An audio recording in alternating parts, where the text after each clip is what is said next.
O comando do while é um comando de repetição, né? Assim como for, assim como while, ele tem uma pequena diferença em relação ao while, né?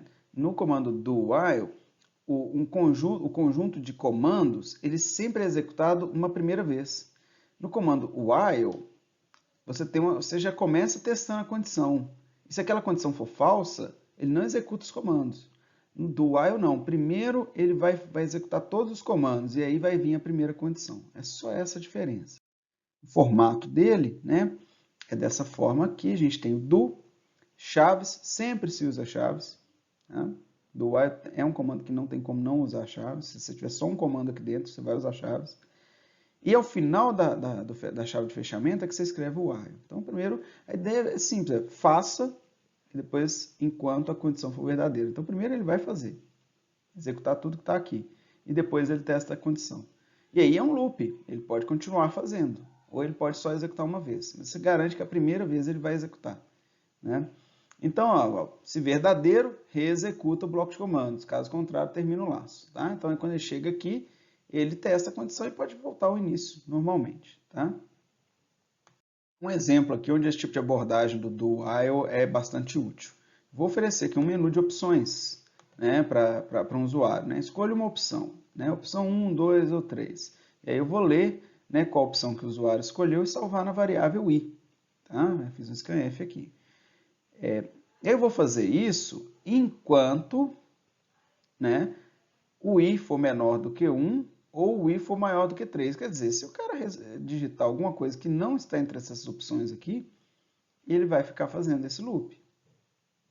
Certo? Vamos supor que você dá um menu de opções para uma pessoa. A pessoa digita 9, aí seu programa vai dar pau e não sabe o que fazer com aquele número. Não, você prende a pessoa nesse loop aqui. Enquanto ela não digitar uma opção 1, 2 ou 3, você fica perguntando, continua aqui, digite uma das opções válidas, né?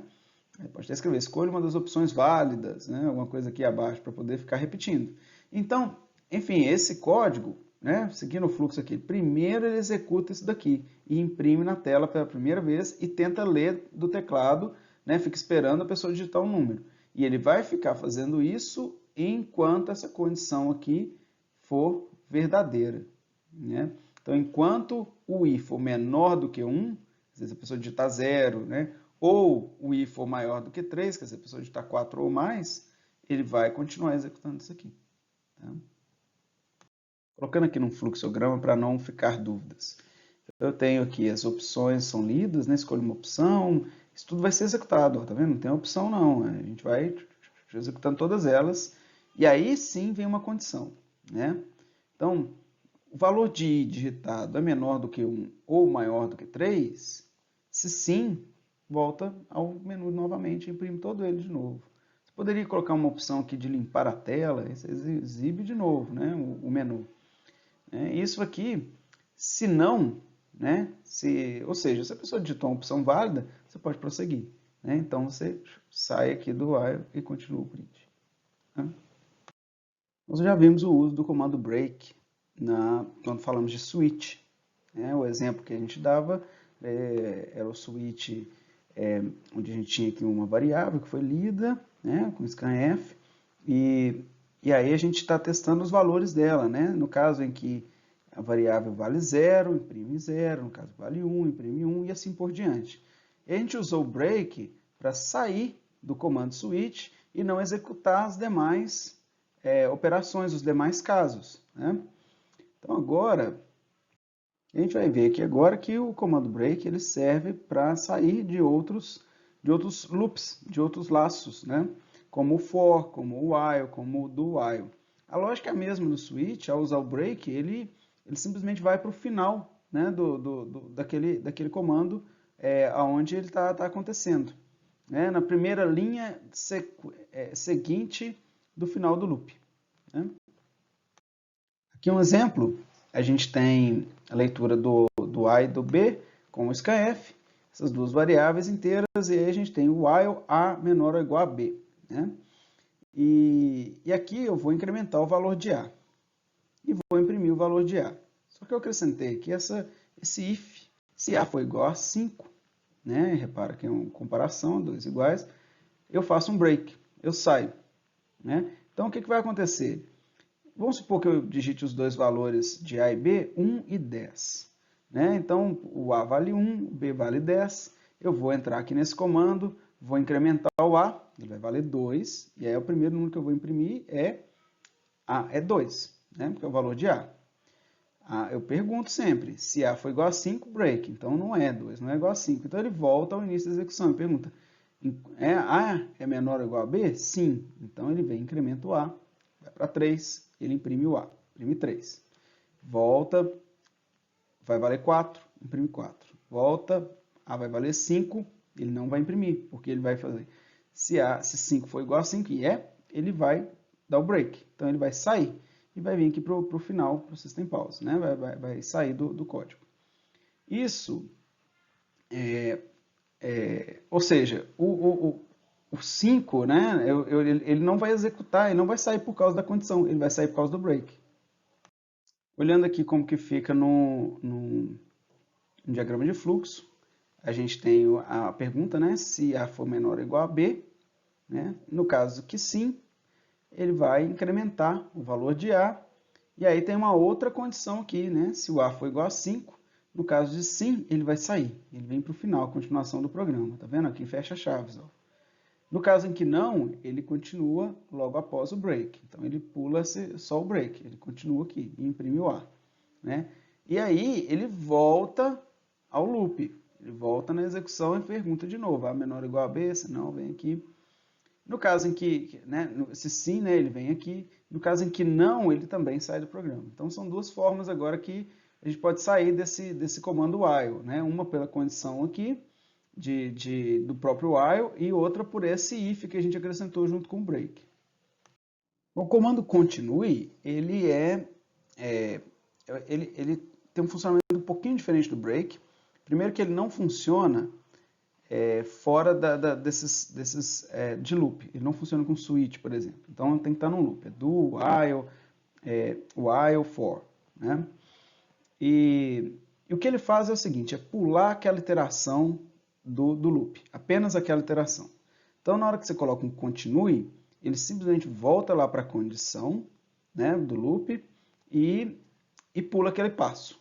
Tá? No caso do for, ele incrementa, né, ele vai na parte de incrementação e pula aquela etapa. Mas os comandos que estão ali, é como se ele fosse até o final daquele fluxo de execução sem executar aquelas coisas. Ele pula todos os comandos até o final. Depois ele faz o restante da iteração normal. No caso do for, existe o incremento.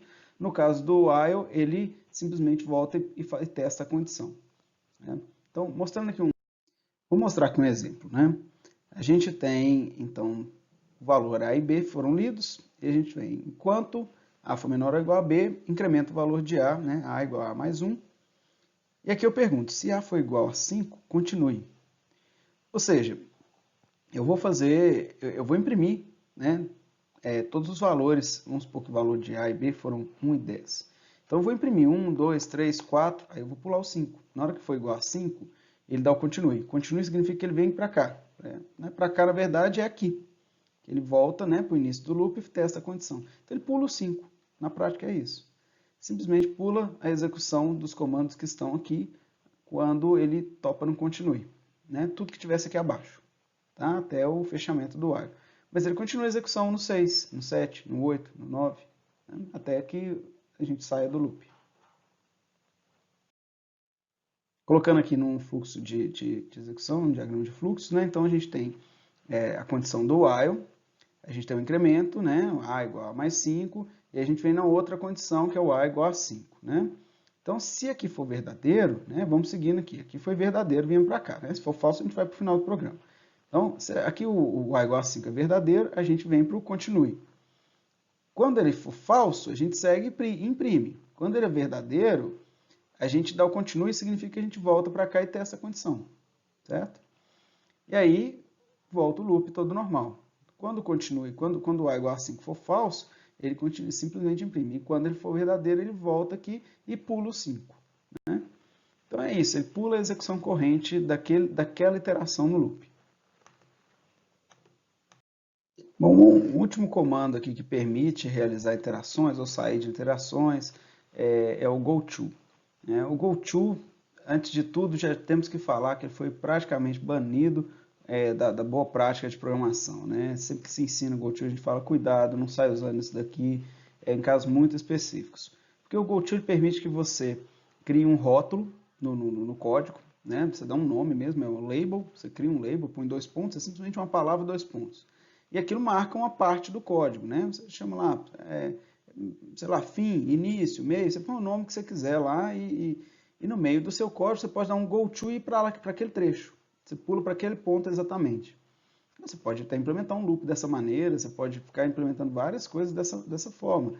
Dá uma liberdade danada. Porém, isso aqui parece aquela brincadeira de caçar tesouro, certo? Você acha, procura na gaveta tal, você abre a gaveta, tem um outro bilhete falando, vai para tal parte. O código se perde, vira uma confusão, aonde que está o fluxo de execução, para o programador entender seu código, né? E hoje em dia, talvez um ponto que deveria ser mencionado agora, não existe uma empresa complexa assim que lida com desenvolvimento de software em larga escala, com softwares um pouco maiores, né? Aquilo é feito a muitas mãos, são muitos programadores, cada um fazendo um trecho, fazendo funções específicas, uma turma testando. Então a coisa não é tão simples quanto desenvolver um trabalhinho pequeno, né? De quando está aprendendo a programar. Então o GoTo ele traz uma complexidade para o entendimento do código que não é bem-vinda nesse tipo de ambiente onde várias pessoas estão trabalhando no mesmo código. Então a gente já ensina falando não usa, né? Então eu vou mostrar aqui a sintaxe, como que ele é, e um exemplo específico onde esse negócio pode ser útil, né? Aqui está um código que tem 3 for, um dentro do outro, né? Então, essa execução que você tem vários fors, um dentro do outro, de repente você encontra uma condição específica em que você quer sair de tudo ao mesmo tempo. Em vez de colocar vários breaks, né, várias condições com breaks, ou de alguma maneira encerrar, você quer encerrar isso daqui, né? Quer sair de todos esses fors ao mesmo tempo, né? Aí você pode usar, você cria o fim, cria um label aqui, né, fim do programa, go to fim. Aí ele esbarrou com essas condições específicas que eu devo encerrar a coisa toda, aí sim eu vou encerrar com ela. Aí é um uso só, uma coisa razoavelmente pequena, né? Não é o fim, o label está logo aqui, a gente não tem vários labels, vários go-tos apontando cada hora para um, aí a coisa não se perde, e nesse caso foi bastante útil, em vez de colocar várias condições, evitar o go-to aqui, traria bastante código também, você teria que colocar mais de uma condição, aqui ficou bem mais simples, né?